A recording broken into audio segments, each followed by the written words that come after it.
সবাই ভাবছে মানুষ শুধু ডিগ্রির জন্য আসলে দেশ ছাড়ে, কিন্তু বাস্তবতা আসলে তা নয়। মানুষ আসলে নিজের চেনা মানুষগুলোর কাছ থেকে পালাতে চায়। রাত 2টায় যখন আপনি ফেসবুক স্ক্রল করেন আর দেখেন আপনার ব্যাচের ব্যাকবেঞ্চারকে কয়েকজন ইউরোপের ছবি দিয়ে ক্যাপশন দিচ্ছে, অফ টু ইউরোপ, তখন আপনার ভিতরটা না চাইতেও আসলে খা খা ভাবটা তৈরি হয়।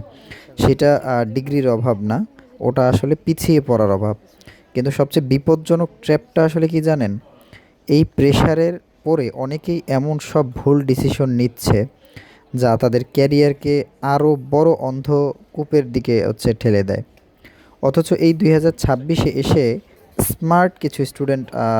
স্মার্ট স্টুডেন্টরা সম্পূর্ণ অন্য একটা রুট বেছে নেয়, যা কেউ আসলে খোলাখুলি তেমন বলে না।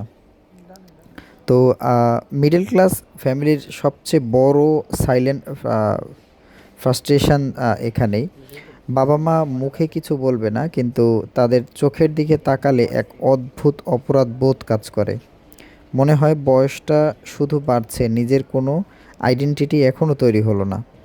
ইউকে বা কানাডার স্বপ্ন তো অনেকেই দেখায়, কিন্তু লাখ লাখ টাকা খরচ করে সেখানে গিয়ে যদি পড়াশোনা বাদ দিয়ে শুধু অড জবই করতে হয়, তবে ওটা লিভিং না, ওটা সেলফ সার্ভাইভাল। ঠিক এই জায়গাতেই একটা সূক্ষ্ম গেম চেঞ্জ হয়ে গেছে। লন্ডনের একটা টপ টায়ার ডিগ্রি, কিন্তু খরচটা লন্ডনের না, এশিয়ার। হ্যাঁ, এই কারণেই 2026-এ সাউথ এশিয়ান স্টুডেন্টদের একটা বিশাল অংশ কিন্তু চুপচাপ এলএসবিএফ অর্থাৎ London school of business and finance মালয়েশিয়ার দিকে ঝুঁকছে। লন্ডনের কারিকুলাম, গ্লোবাল এক্সপোজার, তারপর ইউকের মতো সেম ক্যাম্পাস, সেম কোয়ালিটি এবং ব্রিটিশ স্ট্যান্ডার্ড সার্টিফিকেশান পাচ্ছেন মালয়েশিয়ায় লিভিং করেই কিন্তু, এবং এই একই কস্টে, যেখানে পার্ট টাইম জবের পাশাপাশি গ্লোবাল কর্পোরেট নেটওয়ার্কিংটাও রিয়েল।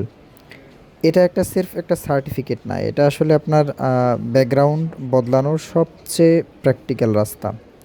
তার মানে আপনাকে স্বপ্ন ছোট করতে হচ্ছে না, আপনি ইউকের গ্লোবাল স্ট্যান্ডার্ডটাই পাচ্ছেন, কিন্তু ফ্যামিলিকে ঋণের জালে আসলে জড়ানোর প্রয়োজন নাই। যখন আপনার চারপাশের মানুষ ভাববে আপনি শুধু একটা এশিয়ান কান্ট্রিতে আছেন, ঠিক তখনই আপনি ব্যাক স্টেজে রেডি করছেন আপনার গ্লোবাল ক্যারিয়ার। একেই বলে সাইলেন্টলি মুভ করা আর কি। যে আপনাকে একদিন ট্রোল করেছিল, 1 বছর পর সে যখন দেখবে আপনার প্রোফাইলে কোনো মাল্টিন্যাশনাল কোম্পানির অফার লেটার ঝুলছে, তখন খেলাটা ঘুরে যাবে। প্রবলেম আসলে আপনার মেধা না, প্রবলেমটা ছিল সঠিক এনভায়রনমেন্টের। এলএসবিএফ মালয়েশিয়া আপনাকে ঠিক সেই এনভায়রনমেন্টটাই আসলে দেয়, যা আপনার আইডেন্টিটি রিলিজ করতে দরকার।